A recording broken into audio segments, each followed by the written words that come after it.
സാഹിത്യത്തിനുള്ള നോബൽ സമ്മാനം നേടിയ ആദ്യ ഏഷ്യക്കാരനാണ് രവീന്ദ്രനാഥ് ടാഗോർ. അദ്ദേഹത്തിന്റെ ഗീതാഞ്ജലി എന്ന കവിതയ്ക്കാണ് 1913 നോബൽ സമ്മാനം ലഭിച്ചത്. ഗീതാഞ്ജലി എന്ന കവിതയിലെ 35ാമത്തെ കവിതയാണ് where the mind is without fear. ഈ കവിതയാണ് നമ്മൾ ഇന്നിവിടെ ചർച്ച ചെയ്യുന്നത്. ഈ കവിത 1910 എഴുതിയത്.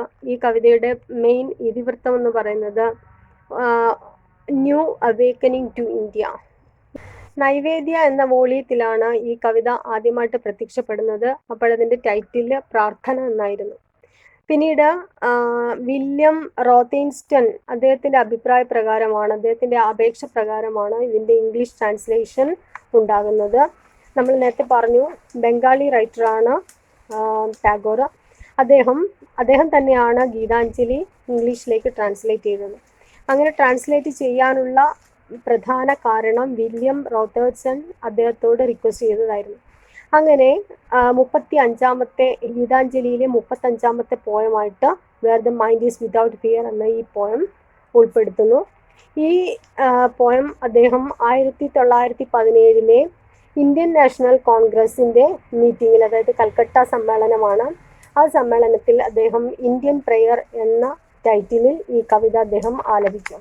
ടാഗോർ ഈ കവിത ആലപിച്ചു. ഇന്ത്യൻ ടെക്സ്റ്റ് ബുക്കുകളിൽ ഏറ്റവും അധികം ഉൾപ്പെടുത്തിയിട്ടുള്ള കവിതയാണ് ഈ കവിത. അതോടൊപ്പം തന്നെ ഇത് ബംഗ്ലാദേശിൽ വളരെയധികം പോപ്പുലർ ആയിരുന്നു. ഇനി നമുക്ക് ഈ കവിതയിലേക്ക് വരാം. Where the mind is without fear and head is held high. ഇവിടെ അദ്ദേഹം പറയുന്നത് എൻ്റെ രാജ്യം, നേരത്തെ പറഞ്ഞു ഇന്ത്യയുടെ ആ ഒരു പുതിയൊരു കോൺസെപ്റ്റാണ്, ഇന്ത്യയെക്കുറിച്ചുള്ള പുതിയ കോൺസെപ്റ്റാണ്. അതായത് ഇപ്പോൾ ഇന്ത്യ എന്ന് പറയുന്നത് ബ്രിട്ടീഷുകാരുടെ അധീനതയിലാണ്. ബ്രിട്ടീഷ് കൺട്രോളിലുള്ള ഇന്ത്യ, സ്വാതന്ത്ര്യം കിട്ടിയാൽ ഇന്ത്യ എങ്ങനെ ആയിരിക്കണം എന്നുള്ള ഒരു കോൺസെപ്റ്റാണ് അദ്ദേഹം ഇതിൽ പറയുന്നത്. അങ്ങനെ ഒരു ഇന്ത്യയിൽ മൈൻഡ് ഈസ് വിതൗട്ട് ഫിയർ, ആളുകൾക്ക് ഭയമില്ലാത്ത ഒരു ഇന്ത്യ ആയിരിക്കണം. അതായത് എവിടെ വേണമെങ്കിലും യാത്ര ചെയ്യാൻ, അല്ലെങ്കിൽ മനസ്സിൽ പേടി, ആരെയും പേടിക്കാതെ ജീവിക്കാൻ. ഇപ്പം നമ്മൾ പറഞ്ഞു ബ്രിട്ടീഷുകാരെ ഭയന്നാണ് നമ്മൾ ജീവിക്കുന്നത്. അങ്ങനെ ഒരു ഭയമില്ലാത്ത ഒരു ഇന്ത്യ ആയിരിക്കണം. അതേപോലെ they can raise their heads, അവരുടെ തല ഉയർത്തിപ്പിടിച്ച് നടക്കാൻ കഴിയണം, അവർക്ക് അഭിമാനം ഉണ്ടാകണം. അങ്ങനെ ഒരു രാജ്യമായിരിക്കണം എൻ്റെ ഇന്ത്യ.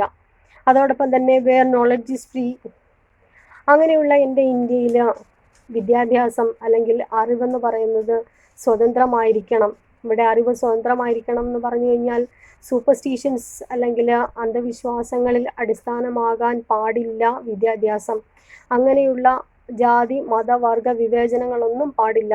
എല്ലാവർക്കും വിദ്യാഭ്യാസം കിട്ടുന്ന രീതിയിലായിരിക്കണം. അതോടൊപ്പം തന്നെ മറ്റ് അടിമത്തങ്ങളോ കെട്ടുപാടുകളോ ഒന്നുമില്ലാത്ത, അല്ലെങ്കിൽ സൂപ്പർസ്റ്റിഷൻസിലൊന്നും ബേസ് ചെയ്യാത്ത, അടിസ്ഥാനമില്ലാത്ത, അന്ധവിശ്വാസങ്ങൾ അടിസ്ഥാനം ഇല്ലാത്ത ഒരു വിദ്യാഭ്യാസമായിരിക്കണം എൻ്റെ വിദ്യാഭ്യാസം. അന്ധവിശ്വാസങ്ങളിൽ നിന്ന് മോചനം കൊടുക്കുന്നതായിരിക്കണം എൻ്റെ രാജ്യത്തെ വിദ്യാഭ്യാസം. പിന്നീട് അദ്ദേഹം പറയുന്നത് where the world has not broken up into fragments by narrow domestic walls.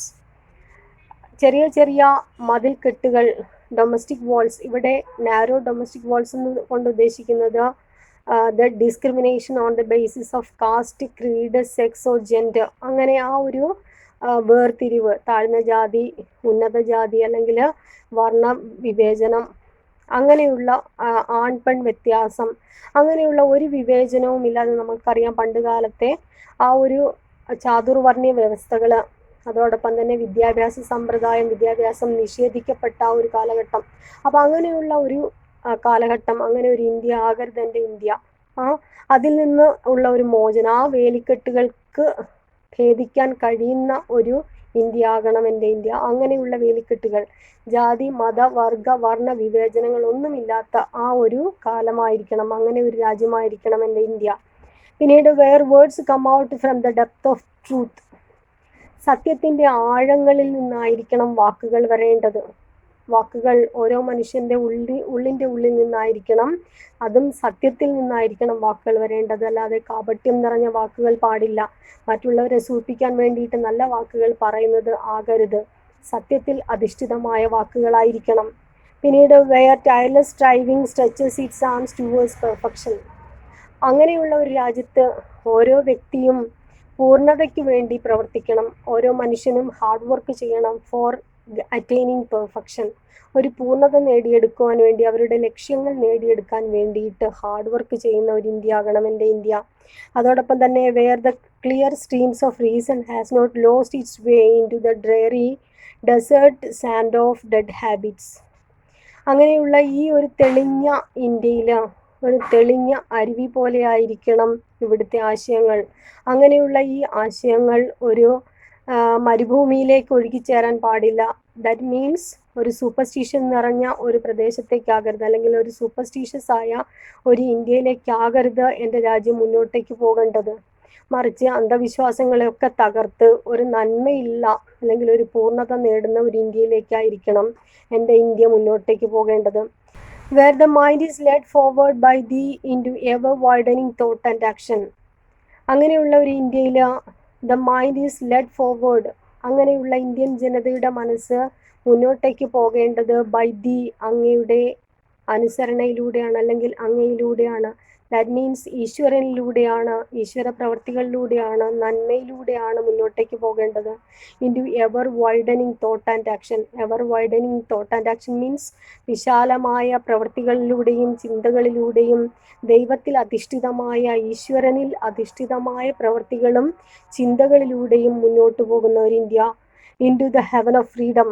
അങ്ങനെയുള്ള പ്രവർത്തനങ്ങളിലൂടെ ഈശ്വര പ്രവൃത്തിയിൽ അല്ലെങ്കിൽ ഈശ്വരൻ്റെ ഇച്ഛയിൽ അധിഷ്ഠിതമായിട്ടുള്ള വാക്കുകളിലും നല്ല ചിന്തകളിലൂടെ മുന്നോട്ടേക്ക് പോകുന്ന India. Into the heaven of freedom. സ്വർഗം, സ്വാതന്ത്ര്യം എന്ന സ്വർഗത്തിലേക്ക് എത്തണം. അതായത് അവിടെ മറ്റ് ദുഷ്ട ബുദ്ധികളോ അല്ലെങ്കിൽ ദുഷ്ടശക്തികളോ ഒന്നുമില്ലാത്ത ഒരു രാജ്യമാകണം. My father led my country awake. My father എന്ന് പറയുന്നത് ഇവിടെ ദൈവത്തോട് പ്രാർത്ഥിക്കുകയാണ്. അല്ലയോ ദൈവമേ, ലെഡ് മൈ കൺട്രി എവേക്ക്, എൻ്റെ രാജ്യം ഉണരാൻ വേണ്ടിയിട്ട് അങ്ങയുടെ പ്രവൃത്തികളിൽ അല്ലെങ്കിൽ അങ്ങയുടെ മാർഗത്തിൽ, അങ്ങയുടെ ആ ഒരു മാർഗത്തിലൂടെ എൻ്റെ രാജ്യം മുന്നോട്ടേക്ക് പോകുവാൻ സഹായിക്കണമേ. ഇവിടെ അദ്ദേഹം പറയുന്നത് through progressive thinking and open mindedness India can attain freedom. അതേപോലെ ഒരു നല്ല രാജ്യമായി മാറാൻ കഴിയും. അങ്ങനെ ആ പ്രോഗ്രസീവ് മൈൻഡിലൂടെ അല്ലെങ്കിൽ ഓപ്പൺ മൈൻഡിലൂടെ ഞങ്ങളെ ഒരു നല്ല രാജ്യത്തിലേക്ക് എത്തിക്കണമേ, ഞങ്ങളെ നല്ല ഒരു ഇന്ത്യയിലേക്ക്, ഒരു പുതിയ ഇന്ത്യയിലേക്ക് എത്തിക്കണമേ എന്നാണ് അദ്ദേഹം ഈ കവിതയിലൂടെ പ്രാർത്ഥിക്കുന്നത്. 8 വരികളാണ് ഈ കവിതയ്ക്കുള്ളത്. ഇതിൽ വെയർ എന്ന ഫ്രേസ് 7 പ്രാവശ്യം ഉപയോഗിച്ചിട്ടുണ്ട്. വെയർ എന്നാണ് ഈ പോയം തുടങ്ങുന്നത് തന്നെ. Where the mind is without fear. അങ്ങനെ വെയർ വെച്ചിട്ടാണ് ഓരോ ലൈൻസും തുടങ്ങുന്നത്. അങ്ങനെ 7 പ്രാവശ്യം വെയർ എന്ന ഫ്രേസ് ഇതിനകത്ത് ഉപയോഗിച്ചിട്ടുണ്ട്. ഇനി ഈ കവിതയിലെ പോയറ്റിക് ഡിവൈസസ് എന്തൊക്കെയാണെന്ന് നോക്കാം. First one metaphor. ഇതിൽ മെറ്റാഫോർ എന്ന് പറയുന്നത് കമ്പയറിങ്, ഇൻഡയറക്റ്റ് കമ്പാരിസൺ ആണ്. Comparing the thing as it is. ഇവിടുത്തെ കമ്പാരിസൺ നാരോ ഡൊമസ്റ്റിക് വാൾസ്. ഇത് കാണിക്കുന്നത് narrow domestic walls means the barriers. നേരത്തെ നമ്മൾ പറഞ്ഞു കാസ്റ്റ്, ക്രീഡ്, സെക്സ് റിലിജിയൻ അങ്ങനെ തുടങ്ങിയ ഓരോ അതിർവരമ്പുകൾ, അതാണ് ഇവിടെ നാരോ ഡൊമസ്റ്റിക് വാൾസ് കൊണ്ട് ഉദ്ദേശിക്കുന്നത്. Next clear stream of reason. ഇവിടെ mind, the minds of Indians that are always guided by reason. യുക്തി അല്ലെങ്കിൽ ലോജിക്ക് ഉപയോഗിച്ച് അല്ലെങ്കിൽ യുക്തിസഹമായി ചിന്തിക്കുന്ന ഇന്ത്യൻ മനസ്സുകളെയാണ് ഇവിടെ ക്ലിയർ സ്ട്രീം ഓഫ് റീസൺ എന്നുകൊണ്ട് ഉദ്ദേശിക്കുന്നത്. Next dreary desert. ഇവിടെ ഇറ്റ് സിംബലൈസസ് സൂപ്പർസ്റ്റിഷൻസ്. അന്ധവിശ്വാസങ്ങളാണ് ഇവിടെ ഡ്രയറി ഡെസേർട്ട് കൊണ്ട് അർത്ഥമാക്കുന്നത്. Next alliteration. അടുത്ത പോയറ്റിക് ഡിവൈസ് ആണ് അലിറ്ററേഷൻ. അലിറ്ററേഷൻ എന്ന് പറഞ്ഞു കഴിഞ്ഞാൽ നമ്മൾ പറഞ്ഞു it is the consonance repetition. Repetition of consonant സൗണ്ട്സിനെയാണ് അലിറ്ററേഷൻ എന്ന് പറയുന്നത്. Example where the mind is without fear. ഇവിടെ വ് സൗണ്ട്, വെയർ ഡബ്ല്യു, വ് sound is repeating. Where the mind is without fear. Next head is held high. H sound is repeating. Head is held high. Next not being broken. B sound is repeating. Not being broken. Next one, next example is striving stretches. Striving stretches. Next one, dreary desert sand of dead habits. D sound is repeating. Dreary desert sand of dead habits. Next poetic device is symbolism. Symbolism എന്ന് പറഞ്ഞു കഴിഞ്ഞാൽ using symbols to get and effect. Example, depth of truth, narrow domestic walls, clear stream of reason, the dreary deserts and heaven of freedom, etc. ഇതൊക്കെയാണ് അതിൻ്റെ symbols or symbolism. Next one, visual images or imagery. Imagery എന്ന് പറഞ്ഞു കഴിഞ്ഞാൽ it is the use of images that can be experiencing through our senses. നമ്മളുടെ പഞ്ചേന്ദ്രിയങ്ങളിലൂടെ അനുഭവിക്കാൻ കഴിയുന്ന തരത്തിലുള്ള ഇമേജസിൻ്റെ ഉപയോഗത്തെയാണ് ഇമേജറി എന്ന് പറയുന്നത്. Example, domestic walls, then clear stream of reason, dreary deserts and then heaven of freedom. ഈ കവിതയുടെ ടൈറ്റിൽ പ്രാർത്ഥന എന്നാണ്. ഈ കവിത ഗീതാഞ്ജലിയിലെ 35ാമത്തെ കവിതയാണ്. ഗീതാഞ്ജലിക്ക് പ്രിഫേസ് അല്ലെങ്കിൽ ആമുഖം, ഇൻട്രൊഡക്ഷൻ എഴുതിയത് W.B. ഈറ്റ്സ് ആണ്.